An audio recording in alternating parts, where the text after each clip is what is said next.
अस्सलामुअलैकुम। आज का जो हमारा टॉपिक है वो वेरिएबल के ऊपर है। वेरिएबल सी में किस तरह से इस्तेमाल किए जाते हैं, किस तरह से डिक्लेयर होते हैं, इनिशियलाइज होते हैं, उनके रूल्स क्या क्या हैं, वेरिएबल्स को नेम्स किस तरह दिए जाते हैं, टाइप्स क्या हैं वेरिएबल्स की, वो सारे हम इस लेक्चर में कवर करेंगे। तो let's start with the variable. Variable C language में बहुत इंपॉर्टेंट रोल प्ले करते हैं। अगर हम वेरिएबल को सी प्रोग्रामिंग की बैकबोन कहें तो गलत नहीं होगा। जैसे कि आपने वेरिएबल का नाम सुना होगा तो आपके माइंड में मैथ्स के फार्मूलाज और इक्वेशन आना स्टार्ट हो गए होंगे कि जिसमें वेरिएबल्स अननोन वैल्यू होती हैं। हम we use variable x y a b जो कि उन अननोन वैल्यूज़ को रिप्रेजेंट करती हैं जिनको फाइंड करना होता है। लेकिन सी प्रोग्रामिंग में बिल्कुल ही अलग कॉन्सेप्ट है वेरिएबल का। सी में variable different type of values को स्टोर करते हैं। ये मेमोरी कार्ड की तरह बिहेव करते हैं जो सारा डाटा अपने पास सेव करता है during program execution. Different types of variable C support करती है अकॉर्डिंग टू स्टोरेज स्पेस कितनी होनी चाहिए, सेट ऑफ ऑपरेशन उस पर क्या परफॉर्म करने हैं। डाटा जो है वो हमारे पास इन फ्लोट कैरेक्टर और डबल टाइप का होता है, तो वेरिएबल भी उसी ही डाटा टाइप का होगा जिस तरह का डाटा उसमें स्टोर करना होगा।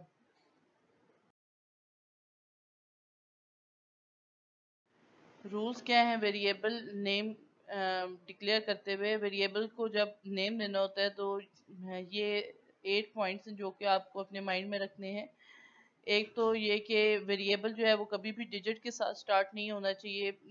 वो अल्फ़ाबेट हो 1 2 3 वगैरह नहीं होना चाहिए, या फिर वो अंडरस्कोर होना चाहिए।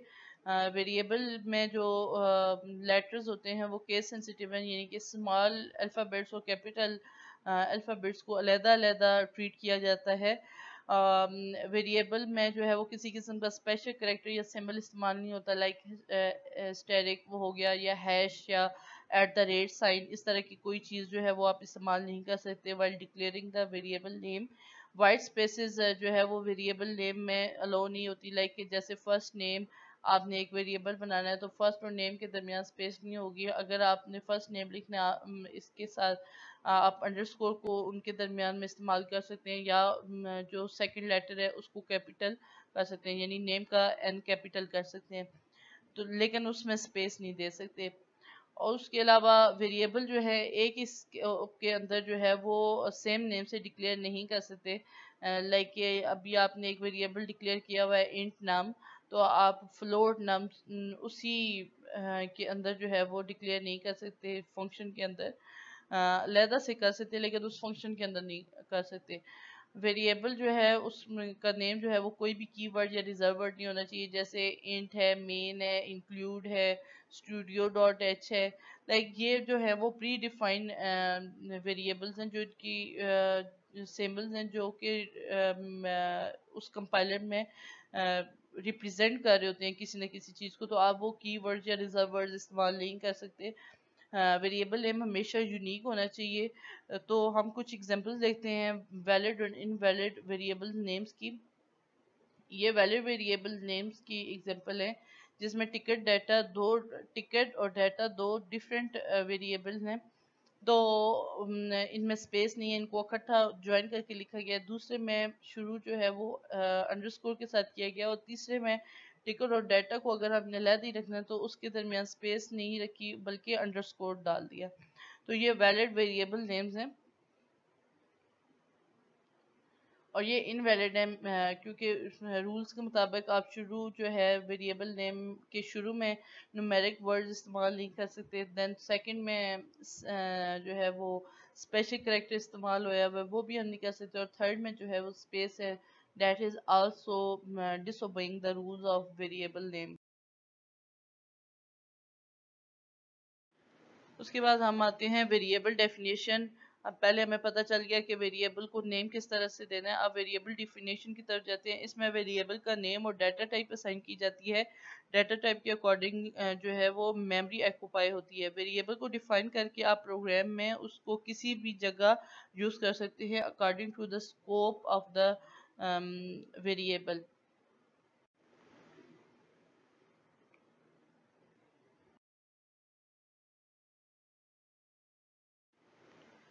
ये कुछ रूल्स हैं वेरिएबल को डिफाइन करने के। सबसे पहले तो आप जब वेरिएबल डिक्लेयर करेंगे तो सबसे पहले आपने उसकी डाटा टाइप वेरिएबल को की जो है वो लिखनी है। जैसे इंट स्टार्ट है तो int is the data type, start is the name of the variable, float and character. तो आपने जब भी वेरिएबल को डिफाइन करना है तो सबसे पहले आपने उसकी डाटा टाइप लिखनी है, उसके बाद आपने जो है वो वेरिएबल नेम लिखना है, जो कि आपने नेमिंग कन्वेंशन के रूल्स देखे हैं उसको फॉलो करते हुए। After defining the variable terminate the statement with the semi colon. अगर आप ऐसे नहीं करते तो सिंटेक्स एरर जनरेट होता है। जैसे हमारी इंग्लिश जो लैंग्वेज है उसमें जब आप जब आपका एक सेंटेंस कंप्लीट हो जाता है तो फुल स्टॉप लगाते हैं। इस तरह उर्दू लैंग्वेज में हम डैश लगाते हैं। तो इसी तरह से सी लैंग्वेज में जब एक स्टेटमेंट ख़त्म हो जाती है तो आप जो है वो सेमी कॉलन यूज़ करते हैं। उसके अलावा वेरिएबल जो है अगर उनकी डाटा टाइप सेम है तो आप एक ही लाइन में उसको डिक्लेयर कर सकते हैं by separating them with the comma, like float, height, width और लेंथ की डाटा टाइप फ्लोट है तो फ्लोट डाटा टाइप लिखने के बाद ये तीनों जो वेरिएबल है उनको कोमा के साथ सेपरेट कर दिया, जो कि ये तीनों जो हैं वो फ्लोट टाइप के डिक्लेयर हो गए।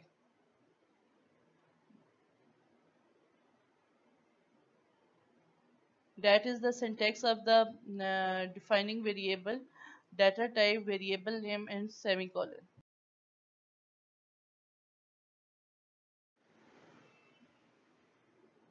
उसके बाद वेरिएबल डिक्लेरेशन की तरफ आते हैं। वेरिएबल डेफिनेशन और वेरिएबल डिक्लेरेशन में बहुत फ़र्क है।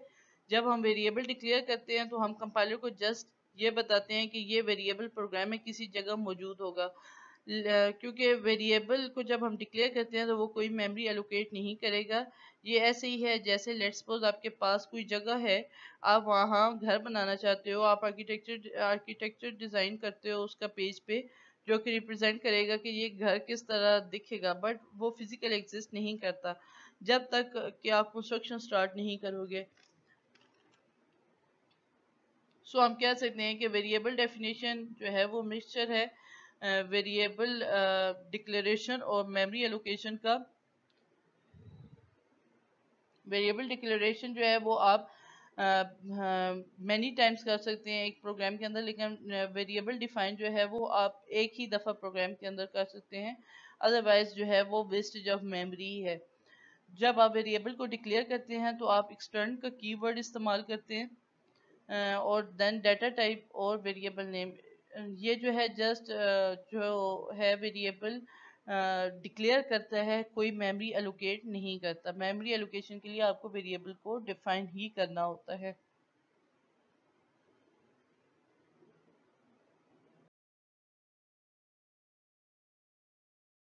उसके बाद आते हैं वेरिएबल इनिशियलाइजेशन के ऊपर।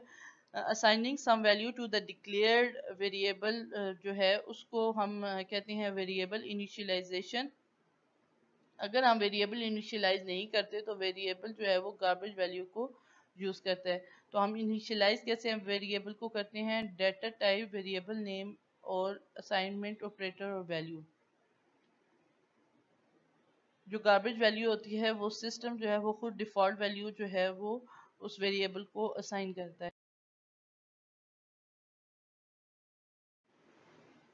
गार्बेज वैल्यू जो है वो आपके प्रोग्राम की फंक्शनैलिटी के ऊपर भी जो है वो रॉन्ग इम्पैक्ट डालेगा, क्योंकि जो है इनपुट जो है वो यूज़र डिफाइन नहीं होगी बल्कि सिस्टम खुद से बाय डिफ़ॉल्ट उसको देगा, जो कि आपके प्रोग्राम की जो वर्किंग है उस पर असरअंदाज होगी। And that is the big disadvantage of C programming language, जिसको हम वेरिएबल इनिशियलाइजेशन के थ्रू ओवरकम करते हैं।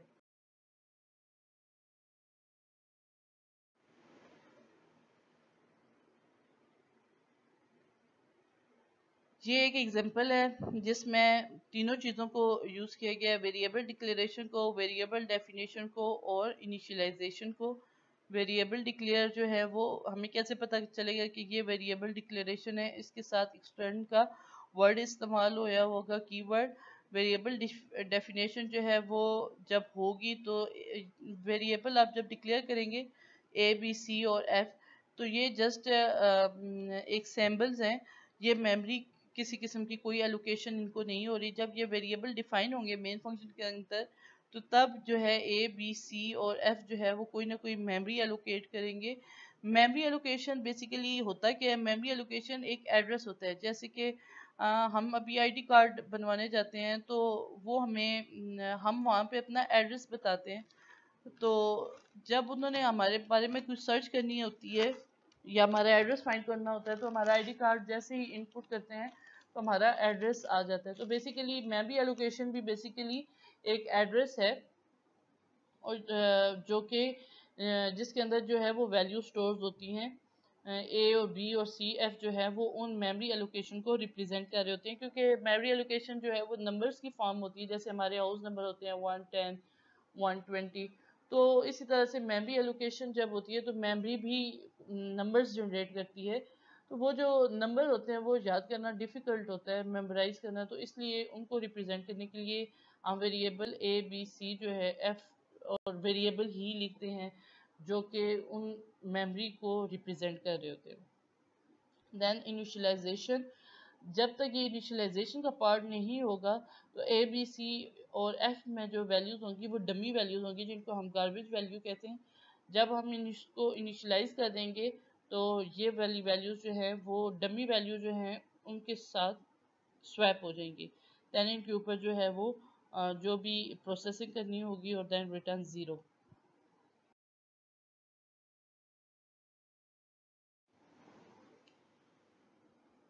वेरिएबल्स हैं कितनी टाइप के? वेरिएबल बेसिकली 5 टाइप्स के हैं: local variable, global variable, static variable, automatic variable और एक्सटर्नल वेरिएबल। ऑटोमेटिक वेरिएबल और एक्सटर्नल वेरिएबल ओवरलैप करते हैं लोकल वेरिएबल और ग्लोबल वेरिएबल को। किस तरह से, आगे जाके देखते हैं। लोकल वेरिएबल ये फंक्शन की बॉडी के अंदर ही डिक्लेयर होता है और हम उसको सिर्फ उसके उसी फंक्शन में ही यूज़ कर सकते हैं। अगर हम उसको फंक्शन के बाहर कॉल करेंगे तो कंपाइलर उसको आइडेंटिफाई नहीं कर पाएगा, और इसकी लाइफ टाइम भी जो है वो उसी फंक्शन के अंदर जिसके अंदर वो क्रिएट हुआ है उसी तक की, उसकी एग्जीक्यूशन तक ही उसकी लाइफ टाइम रहेगी। जैसे वो फंक्शन ख़त्म होगा उस लोकल वेरिएबल की जो है वो लाइफ भी ख़त्म हो जाएगी। That is the local variable example. हमारे पास एक फंक्शन है फंक्शन 1 के नाम से, इसके अंदर एक वेरिएबल जो डिक्लेयर हुआ है x नाम से, जिसकी डाटा टाइप इंट है और उसको वैल्यू असाइन की गई है 10। तो ये फंक्शन 1 का जो है वो लोकल वेरिएबल है x।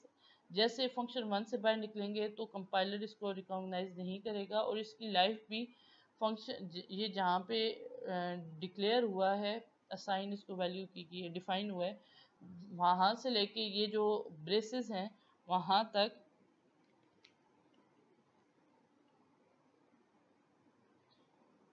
ये जो ब्रेसेस हैं यहाँ तक इसकी लाइफ है। जैसे ही इस ब्रेसेस के बाहर आएंगे तो ये वैल्यू जो है वो ये वाला जो वेरिएबल है ये डिस्कार्ड हो जाएगा।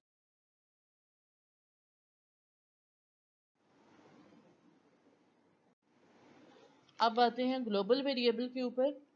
ये सब फंक्शन से पहले डिक्लेयर किया जाता है mainly top of the program. ये अपनी वैल्यू को प्रोग्राम एग्जीक्यूशन तक सेव करता है। कोई भी फंक्शन इसकी वैल्यू को चेंज कर सकता है, क्योंकि ये सारे फंक्शंस को अवेलेबल होता है। अब इसकी एग्जांपल देखते हैं। That is the example of global variable. अब जैसे फंक्शन 1 के बाहर एक वेरिएबल डिक्लेयर हुआ है वैल्यू टाइप का, वैल्यू जो कि इंटीजर टाइप का, और उसको वैल्यू असाइन होगी है 20। उसके बाद फंक्शन 1 भी इसको इस्तेमाल कर सकता है। फंक्शन 2 है अगर, तो फंक्शन 2 भी इसको इस्तेमाल कर सकता है। इसकी जो लाइफ है वो थ्रू आउट द प्रोग्राम रहेगी। जब तक मेन फंक्शन एग्जीक्यूट हो रहा है तब तक इसकी वैल्यू रहेगी। जो ऑन द अदर हैंड ये जो x है, ये क्योंकि फंक्शन 1 के अंदर डिक्लेयर हुआ है, तो फंक्शन 1 की जब तक फंक्शन 1 कॉल होगा तो तब ये इसको मेमोरी एलोकेट होगी, और जैसे फंक्शन 1 अपनी एग्जीक्यूशन कंप्लीट कर लेगा साथ ही जो है वो x जो है वो मेमोरी फ्री कर देगा। उसके बाद स्टैटिक वेरिएबल आता है। स्टैटिक वेरिएबल जो है वो हमेशा स्टैटिक कीवर्ड को यूज़ करके ही डिक्लेयर किया जाता है। इसकी डिफ़ॉल्ट वैल्यू 0 होती है। इसको कहीं भी डिक्लेयर कर सकते हैं, लेकिन ये अपनी जो वैल्यू है वो प्रोग्राम के एंड तक अपने अंदर स्टोर रखता है, यानी कि ये मेमोरी उस वक्त तक जो है वो फ्री नहीं करता जब तक कि प्रोग्राम फुली एग्जीक्यूट नहीं हो जाता। ये एग्जांपल है स्टैटिक वेरिएबल की।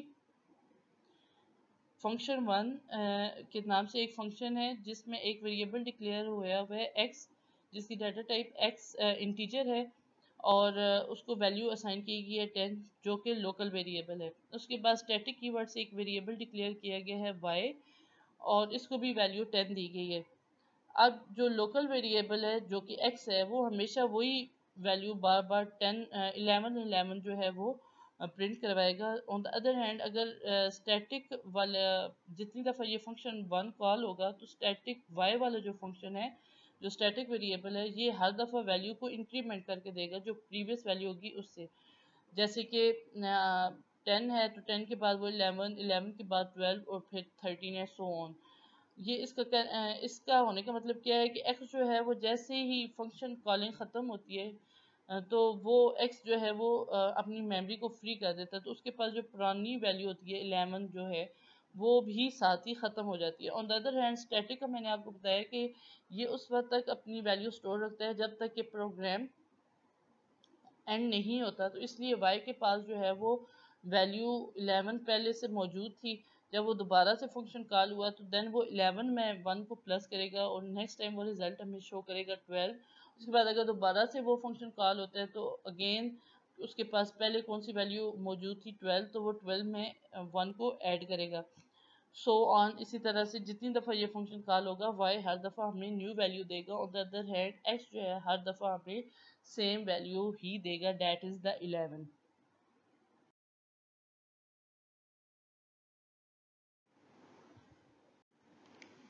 उसके बाद ऑटोमेटिक वेरिएबल के ऊपर आते हैं। जितने भी वेरिएबल फंक्शन में या ब्लॉक्स में डिक्लेयर होते हैं वो बाय डिफ़ॉल्ट ऑटोमेटिक ही होते हैं, लेकिन आप खुद से भी ऑटो कीवर्ड यूज़ करके वेरिएबल्स को ऑटोमेटिक बना सकते हैं। इससे कोई प्रोग्राम के ऊपर असर नहीं पड़ता। लाइक ये अभी एक एग्जांपल है जिसमें हमारे पास एक वेरिएबल है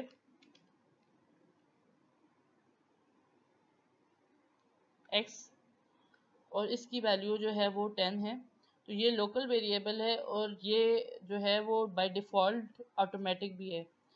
और ये एक है जिसमें ऑटो कीवर्ड इस्तेमाल किया हुआ है और ये वेरिएबल y है, तो ये ऑटोमेटिक वेरिएबल जो है वो डिक्लेयर किया गया है। तो अगर आप ऑटो का वर्ड इस्तेमाल नहीं करते तब भी जो बाय डिफ़ॉल्ट लोकल वेरिएबल होते हैं वो ऑटोमेटिक ही होते हैं, सेम ही वर्किंग करते हैं। जब तक वो फंक्शन रहता है, फंक्शन की लाइफ होती है, उतनी ही ऑटोमेटिक फंक्शन की भी ऑटोमेटिक वेरिएबल की भी लाइफ होती है और उतनी ही लोकल वेरिएबल की होती है। तो आप इंटरचेंजेबली भी इसको कह सकते हैं कि ऑटोमेटिक फंक्शन जो है वो लोकल वेरिएबल्स ही होते हैं। बाद एक्सटर्नल की बात करते हैं। ये ग्लोबल वेरिएबल की तरह काम करते हैं। इसके साथ जो है एक्सटर्न यूज़ किया जाता है फॉर एक्सटर्नल वेरिएबल्स। एक्सटर्न का कीवर्ड इस्तेमाल किया जाता है। ये एक एग्जांपल है। ये एक वेरिएबल डिक्लेयर हुआ है एक्स टाइप का और इसके साथ जो कीवर्ड इस्तेमाल हुआ है डेट इज़ एक्सटर्न, जो कि बता रहा है कि ये एक एक्सटर्नल वेरिएबल है और इसको हम ग्लोबल वेरिएबल भी कह सकते हैं। ये हमने डिक्लेयर किया हुआ, लेट्स सपोज माई हेडर, एक हेडर फाइल है उसके अंदर। तो अब आपने इसको प्रोग्राम में यूज़ करना है, तो आप माई हेडर डॉट एच को जो है वो पहले इंक्लूड करेंगे by using pre processor directive, और देन आप एक्स की वैल्यू को जो है वो यहाँ पे यूटिलाइज कर सकते हैं, उसके ऊपर प्रोसेसिंग कर सकते हैं। तो ये भी एक्सटर्नल वेरिएबल जो है वो ग्लोबल वेरिएबल की तरह अपनी वैल्यू को प्रोग्राम की एग्जीक्यूशन तक सेव रखता है। इसकी लाइफ भी ग्लोबल वेरिएबल की तरह थ्रू आउट द प्रोग्राम होती है। ये लाइफ टाइम है डिफरेंट टाइप्स ऑफ वेरिएबल की। लोकल और ऑटोमेटिक की जो है वो क्रिएशन ऑफ द फंक्शन पे स्टार्ट होती है लाइफ और and of the function and हो जाती है, जबकि ग्लोबल और एक्सटर्नल की जो वेरिएबल होते हैं वो स्टार्ट होते हैं बिफोर द फंक्शन क्रिएशन और एंड होते हैं at the end of the program और स्टैटिक वेरिएबल जो है उनकी लाइफ फंक्शन के क्रिएशन होने से या प्रोग्राम की क्रिएशन होने से स्टार्ट होती है और प्रोग्राम के एंड पे जो है वो ख़त्म होती है। आप स्टैटिक वेरिएबल को प्रोग्राम फंक्शन के अंदर भी डिक्लेयर कर सकते हैं, आप मेन प्रोग्राम के अंदर भी स्टैटिक वेरिएबल को डिक्लेयर कर सकते हैं। दोनों का पर्पस सेम ही है, उनकी लाइफ जो है वो थ्रू आउट द प्रोग्राम रहती है। होप सो कि आपको मेरा लेक्चर जो है वो पसंद आया होगा और समझ भी आया होगा। अगर आपको मेरा लेक्चर अच्छा लगा है तो सब्सक्राइब करें, और अगर आपको कुछ भी सजेशन देनी है तो काइंडली कमेंट्स में मुझे सजेशंस लाजमी दीजिएगा, और सब्सक्राइब मेरा चैनल लाजमी कीजिएगा। Thank you so much.